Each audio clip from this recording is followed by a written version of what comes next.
Greetings and God bless. Welcome to another episode of Pastor Mike, dynamic voices for a diverse church, powered by The Witness, a Black Christian collective. I'm your host, Tyler Burns. You can follow me on Instagram at BurnsClan. Please follow at your own risk. And joining me, as always, is the founder of The Witness. He has a very extensive bio. He is the man, the myth, the legend, the two-time best-selling author, Mr. Blue Check Verified himself. If you want to read what he's written, you can go to jemartisby.substack.com. Dr. Jemar Tisby. What's going on, brother? It's always good to be here, man.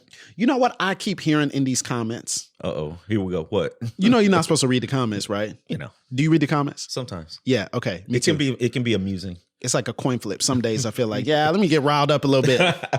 It's a good pre-workout, read the comments. You know what I hear? I hear one word above the others. Compromise. Compromise?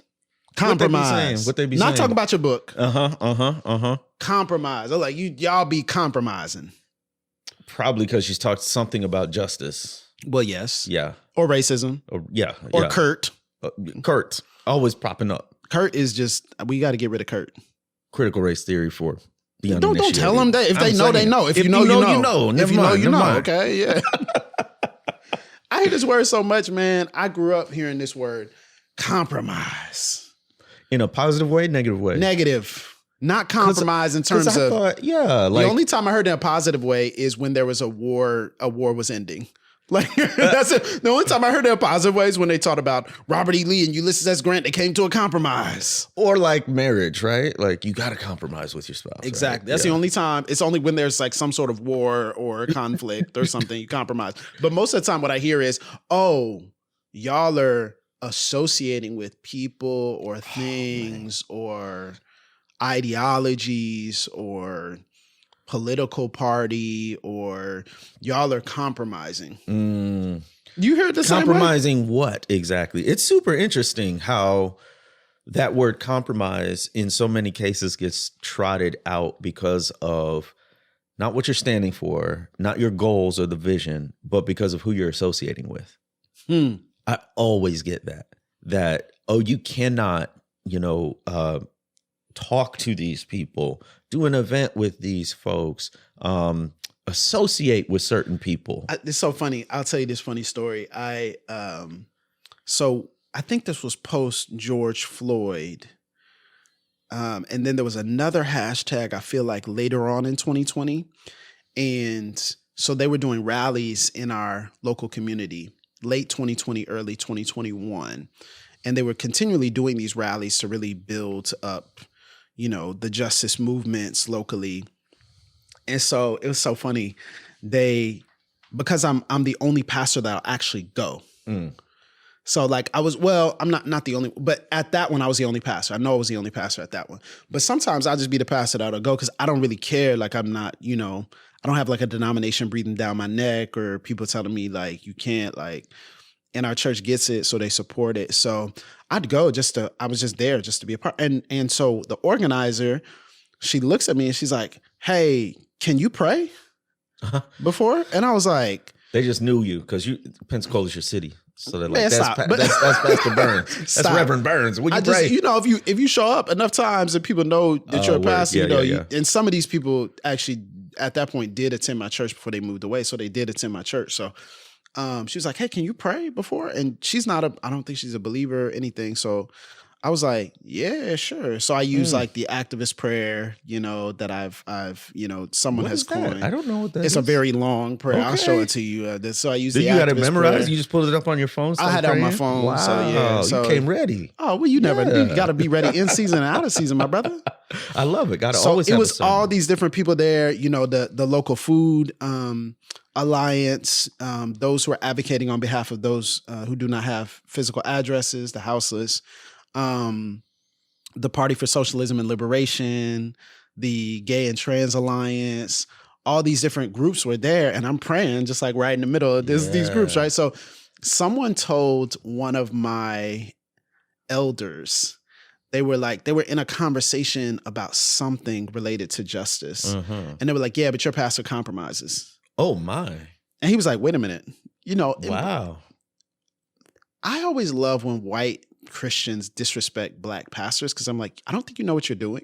Like, I don't think you know. People don't like that in our culture. Yeah. So he immediately was like, no, you're not going to lie. I need you to show me. And he said, oh, well, he was at this rally and he was passing the mic. It's funny. He was passing the mic to the Gay and Trans Alliance.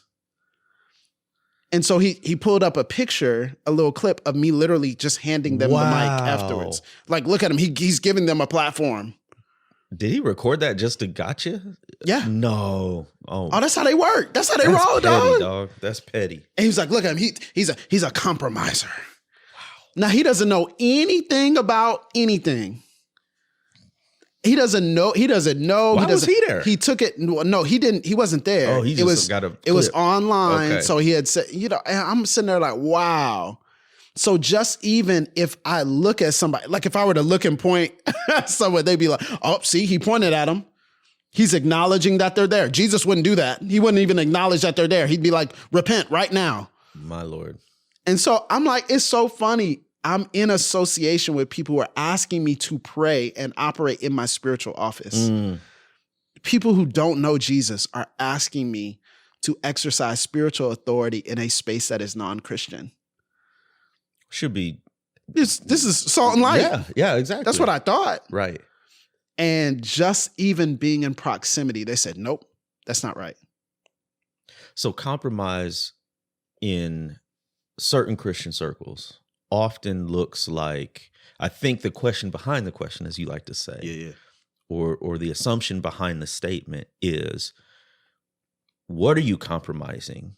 And the accusation is you're compromising fidelity to the gospel, or more likely, my theological categories. You're somehow transgressing them. And that's what I call and label compromise. So this is actually very important. I think we have to do this work maybe a little bit more explicitly at Pastor Mike. One of the challenges in what we do is that people assume theological and moral superiority when they're having a conversation with us. And I think one of the tactics and principles that I've had to adhere to is don't assume their moral superiority or their moral authority over you.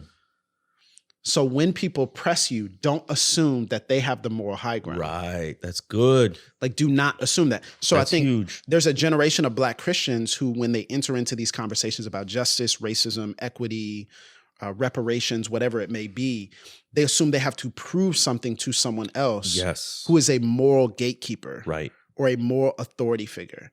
And I've had to really process and train my mind not to come in acquiescing as if I need to prove to them that my idea needs validity. This is good. This is big in Reformed theology and Reformed spaces, which it was so helpful as you came into those with the witness, or what became the witness.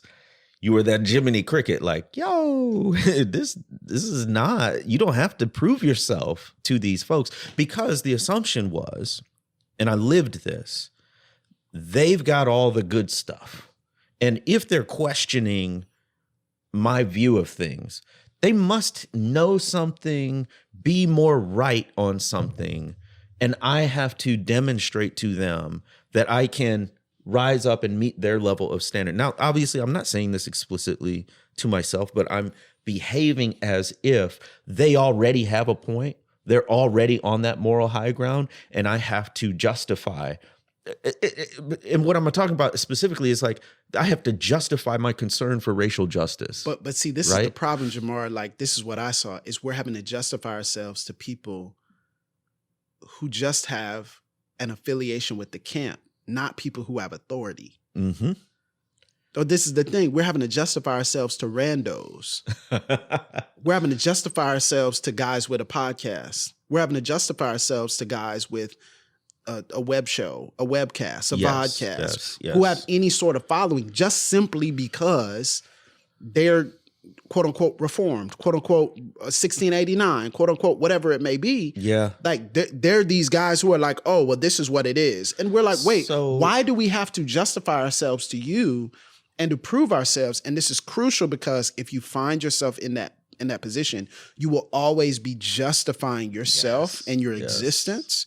And the constant justifying of your existence, the constant justifying of your worth actually trains you to devalue yourself. Right. Yes. All of this is reminding me of what you've said. Don't compromise. Don't negotiate your dignity. Negotiate your dignity. Part of that is being certain, having conviction, and not ceding authority to people who haven't earned it either by their relationship to you, their knowledge, or their experience. I'll say two things. One, most of what I deal with today in terms of people leveling the accusation of compromise are those folks who don't have any real authority, right? They're concerned bloggers, or they're trolling, or they're just not good faith kind of interactions. I was at one point in a position where those folks did actually have authority. Yeah. So when I'm an intern training to become a pastor in the Presbyterian Church in America, PCA, this is how structured it was, is before you get ordained, you have to sit for an examination, which is both written and oral. So you do your written tests, a series of them, and then to test your theological knowledge, and then you get grilled by other elders teaching and right? I went through it too. So yeah, we all, I mean, not in the PCA, but we all ordained. Like, that's what you got to go through. So when you're in, all I'm saying is it becomes even more acute when they do have actual authority, because now you feel like you have to, basically toe the line and spout the company, script, if you will, even if you disagree, because if they think I'm compromising, I don't get to follow this call or to be ordained. So in that context, it's like we have to be so conscious of the ways power and authority are being deployed to silence cries for justice. Bingo. This is the key right here. Yeah. So specifically at the baseline level, the people who don't have authority over you cannot tell you what to do, what not to do, all those types of things. I think that's very, very crucial and important for us to recognize. Even those of us who have a high view of ecclesiology, a high view of the church, right? We would say, wait a minute, this random person on Facebook and Instagram or YouTube doesn't dictate what I say, what I don't say. Even if they misunderstand me, it is what it is, whatever.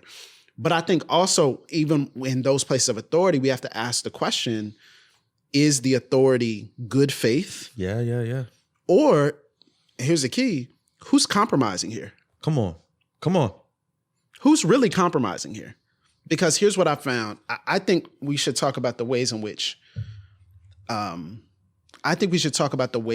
Christians in power and white evangelical Christians compromise all the time in ways they don't acknowledge. So I cannot tell you, I'll give you an example. I cannot tell you how many times pastors have compromised their courage in my character based upon the comments of someone influential in their congregation. Okay, break that down. So they have questioned my character. Yeah. Or, I love this one, shared questions about my character. They're like, you know what? Like, so-and-so is asking questions about you. But I defended you now. I told him, no, he a good guy. He loved the Lord and but so-and-so, I've had a lot of comments now, Well, why are you mentioning that to me? I'm just the messenger, Why are you telling me that? And we have to be honest about the fact that oftentimes those in spiritual authority compromise to their most influential / most generous financial members and congregants. Yes. So if we really want to talk about compromise, tell the people that have the power over you, because clearly if you're mentioning it, you think they have some sort of power over you. Tell the people who have power over you, you don't know him like I know him. And I ain't even gonna mention this to him because I know his character. Because I have gotten to know him personally. And based upon me getting to know him personally, the accusation that you're levying, that's not a legitimate accusation. But again, so many of us in spiritual authority find ourselves compromising to the people who are most beneficial and generous financially. If you never have to come into conflict with the people who have power and authority over you, and that can be formal through a position or informal through social arrangements, you're probably compromising a lot. Okay, say that again. Say that again. Say that again. If you never come into conflict, tension, disagreement with the people who have authority over you, influence in your life, you're probably compromising a whole lot. I think that's what the real compromise is, and you brought it up, money is huge. How many times throughout the history of Christianity in this country and including today does justice not get done because somebody with a big bank account didn't want it to happen? And the people who could have made it happen, pastors, church members, politicians, whoever, said, I'd rather have the money. And it's not that bald. It's by degrees. And I'd rather have the comfort that having the money brings. Yes. I'd rather have the safety, the security. That's the compromise. Okay, let's pause. Let's take a break and then we'll come back and talk about more ways in which Christians compromise. We'll be back here on Pass the Mic. Greetings and God bless. This is Tyler Burns. And I'm Dr. Jemar Tisby. And we are so excited to be celebrating 10 years of Pass the Mic. A decade on the mic, y'all, and it is thanks to you, our listeners. So we want to say thank you for all your years of faithful listening and 8 million downloads. Listen, every download, every subscription, every share, every encouraging word, every dollar that was donated through Patreon, every person that decided to come to a live Pass the Mic recording at one of our conferences or events, we just want to say thank you. We could not have done this without you. We would love to journey with you through memory lane. So we've got a 5-part series out right now called Not the Voice, the Microphone, the Pass the Mic story. Shout out to our award-winning producer, Bo York, who has also been with us for 10 years. And you can download and listen to those episodes today. They're out now. And wherever you are watching this video, we want you to put in the comments how Pass the Mic has blessed you so we can interact with you there and celebrate what God has done. We might read some of those online. We should. Yeah. We actually should do this. So as we always say, we'll see you soon on the next Pass the Mic. This is good to me, Doc. Mm-hmm. This explains a lot of our journey with the witness and Pass the Mic. Yeah.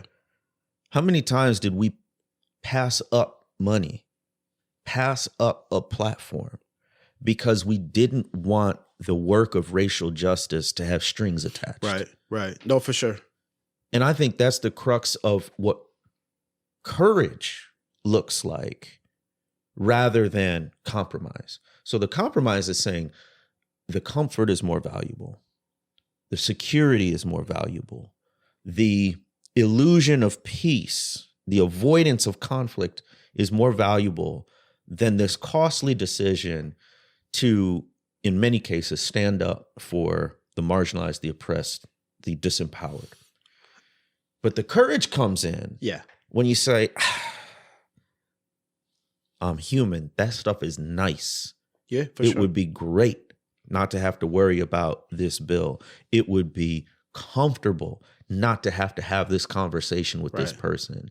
But because of the harm that's being done, because of the character of God, what I'm going to do is say, this isn't right.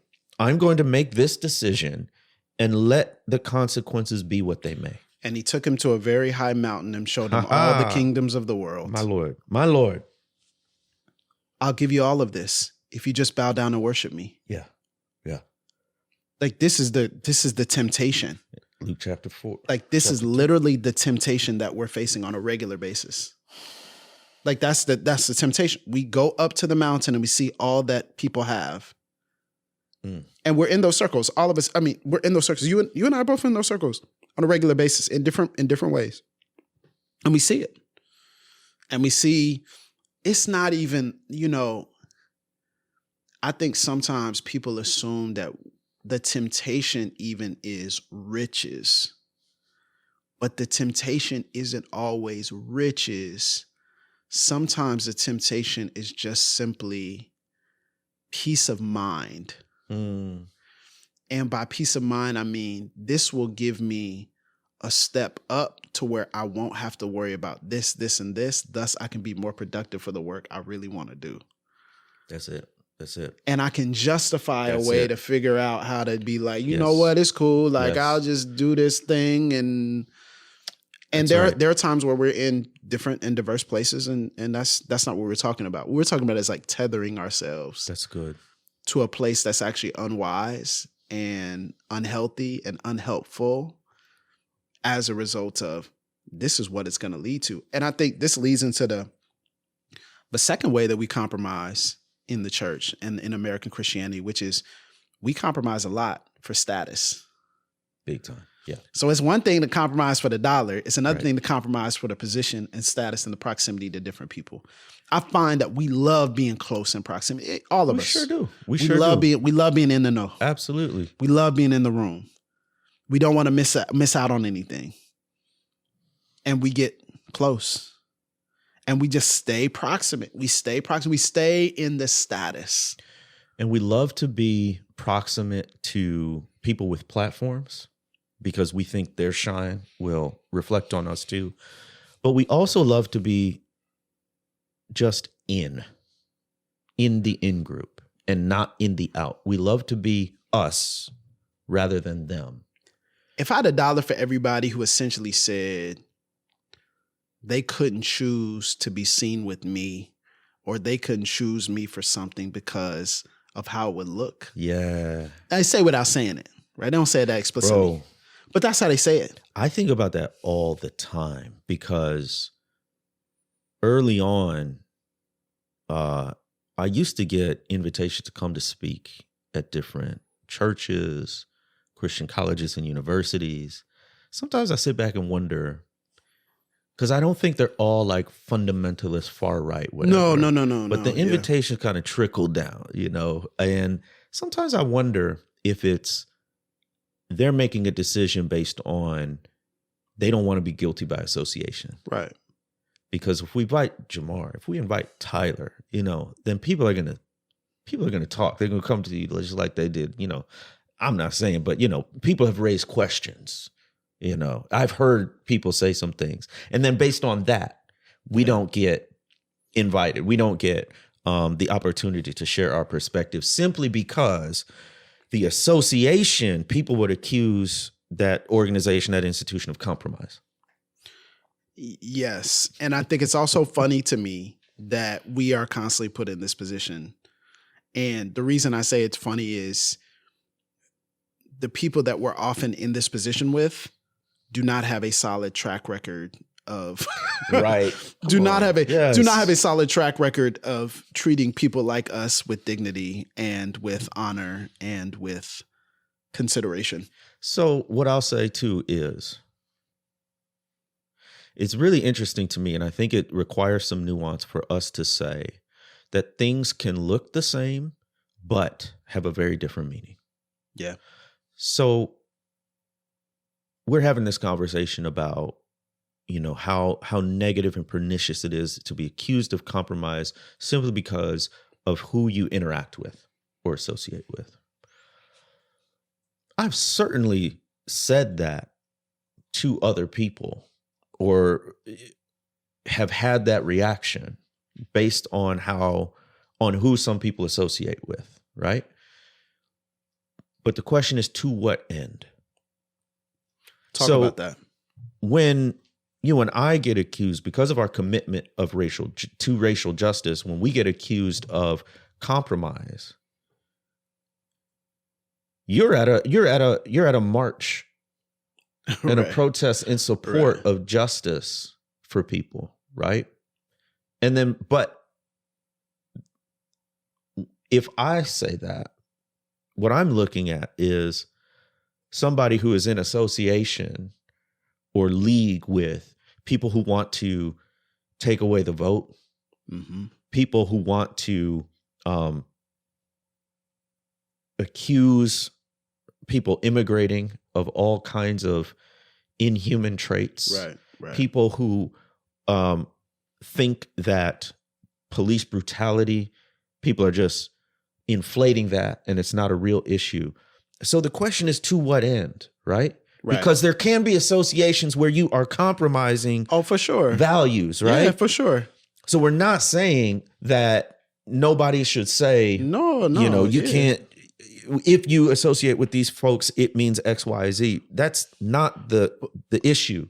The issue is, to what goal or purpose do we have these associations? And compromise by its very nature means that we are taking our values and we're making them negotiable based upon the opportunity. Yeah. And I think there can be a myriad situations. There can be a myriad of situations where we find ourselves in a place where like, hey, I don't know if I go back, but I was there. Yeah. You know, and I don't know if I go back. You know, I don't know if I accept the invitation if they ask me again, but here I am. And we have to wrestle with that. In community, we wrestle with, are we being true? Yeah. And is there fidelity that we have to what we say? It is so hard. So I don't know why, but I really don't want to give the impression that this is something I'm immune to or I've overcome or anything like that. No, even recently I've had people that have pressed me on being in certain spaces who love me and I know who have my right intentions. And you know what I had to say? You know what? That's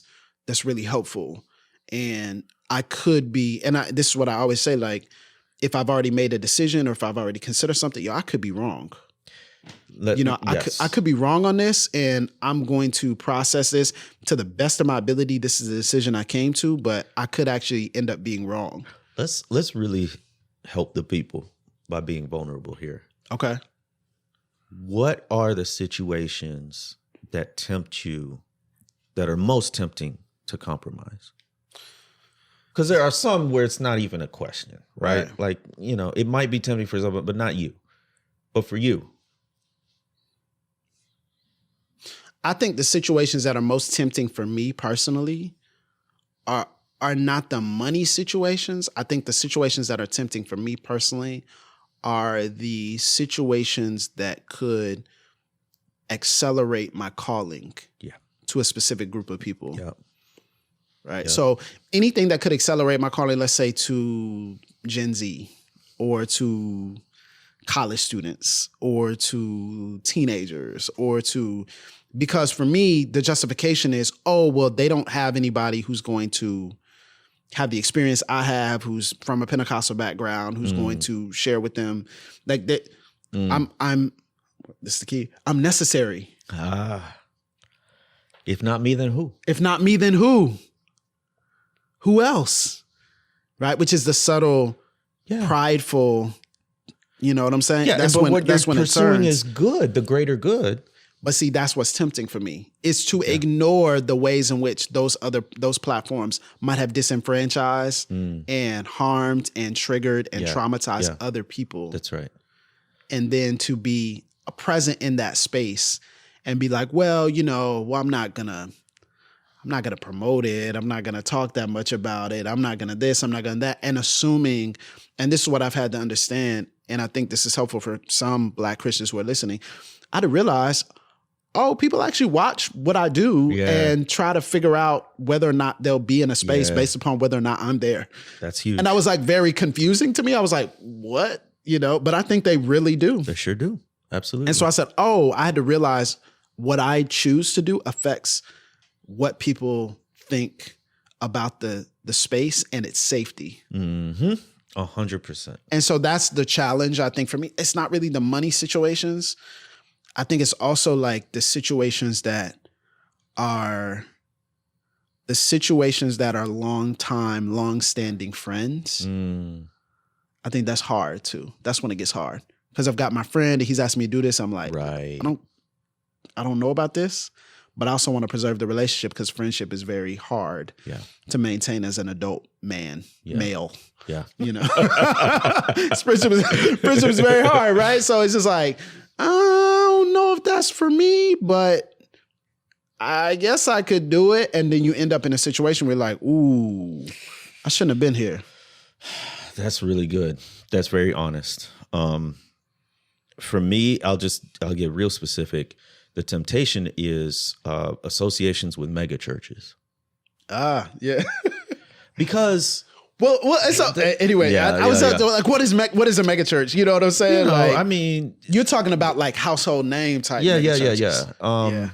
Definitely no, more so. I remember you. Yeah, I know what you're talking about. It's about because like these churches are self-contained distribution hubs. And so when I think about the churn of putting out the content that I do, whether through Substack or books or podcasting or whatever, and you think it's helpful and you think more people should hear it and would benefit from it, and you know that these churches are an outlet to literally thousands, tens of thousands through podcasting and videos and the ways it can be distributed on social media today, it's extremely tempting to just want to say, well, this is for the greater good of getting this good information out to as many people as possible.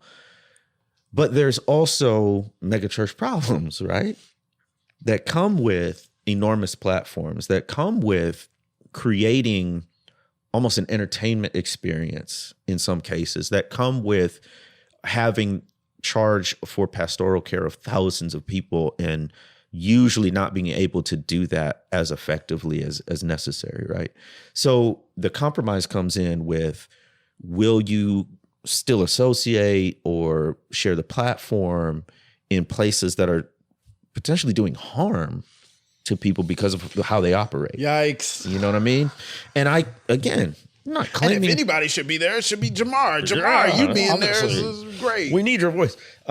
That's my voice in my head. But so I'm just saying the temptation is real. The temptation to compromise is constant. I think what I try to do is have more of a sort of transcendent, eternal perspective that brings me out of the moment, out of the particular situation, to help me take a longer view. That's through scripture.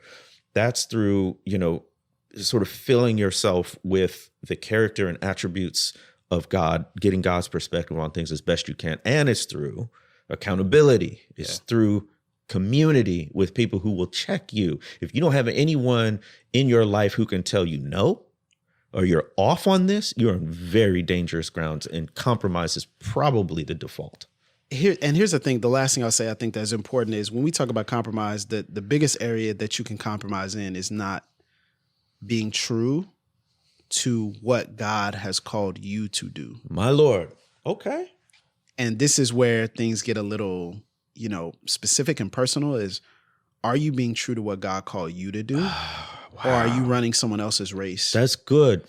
So has God really called you to do that? Or is it just something you could do? That's so powerful because we don't want to lay down blanket statements. Exactly. For what every Christian should or shouldn't do. But this is what I'm saying. That's exactly what I'm saying. That's so like, good. What has God called you to do? Good. And wherever you're in a space, a platform, a group, a community, an opportunity that violates that, that's when you're compromising. Yeah. Because you're literally compromising his directive for your life. And that might be a compromise for you, but not for the next person. Yeah. That's good. I think I'm glad you said that. That's a wrestle that I think we're all going to figure out. But I also want Black Christians to feel free to be able to work this thing out in community. So like when I have certain associations, I like bring it to a few of my friends. Yep. And then if it doesn't cross them, then okay. But if it crosses them or they're like, I don't really know, then take it to the mentors. And then the mentors will typically be like, think about this, think about that, think about this. Yep. Or they'll be like, no. Or they'll be like, yes. Yeah. Like this is what we would say. And nobody, I don't give, mentors are there for perspective, not permission, right? I think that's very important, right? Good. So they're there to give you a perspective and not there to tell you what to do. Like you have agency as a human being. But at the same time, they know me and they say, hey, think about this important perspective. And this might be something you need to consider as you're making that decision. And that's been helpful for me. Work it out in community. That's it. Yes. We work this out all the time. is if we have those events, and I'll be like, sometimes it'll be like, oh no, what they talking about? You know, I'll tell them, be like, man, you know what I'm saying? Just tell them put a little extra in there. You know what I'm saying? Like, you know what I'm saying? You gonna have a good Christmas. You have a good Christmas, cuz. But at the same time, you're like, And I was having this conversation with someone who is well known in the Christian industry. And he said, I remember one time I was offered an opportunity and I threw out something. They say yes to it. I was like, oh, well, God, this is, and God was like, Wow. And it really gave me, he's younger than me. It really gave me a lot of challenge and encouragement. Because when I heard what he said, I said, oh, bro, I would have took that. Yeah. And he was like, Wow. And I was like, wow, how is God going to honor and bless those who stay true to what he's given them, those who obey? God, the choice to compromise is a short-sighted one. And that temptation is right now, right here in front of you. But the choice to enact courage, that has long-term implications. Long-term implications here and now for your reputation and your character, but also long-term rewards. God rewards faithfulness. Yeah. And it may sting right now because you feel like you missed out on something, or you have to walk away even from a relationship. But on the long term, that faithfulness has fruit. It does. How have you all struggled with this? Because I know we're talking about this from a level of, the witness and Pastor Mike, but how have you all struggled with this? If you are watching on YouTube, I would love to see you in the comments and give us some positive feedback, please, because these comments be wild. You can also subscribe to us, subscribe to our YouTube channel, click the notification bell to get all the updates of Pastor Mike. And you can also listen to us on podcasts. We're on every podcast platform. Give us a 5-star review and some kind words in your review as well. And if you're feeling extra generous, you can donate to the podcast, patreon.com/pass the mic. And just for $1 an episode, you can keep the lights on. And the mics on. And listen, we appreciate y'all. We will see you soon on the next Pass the Mic.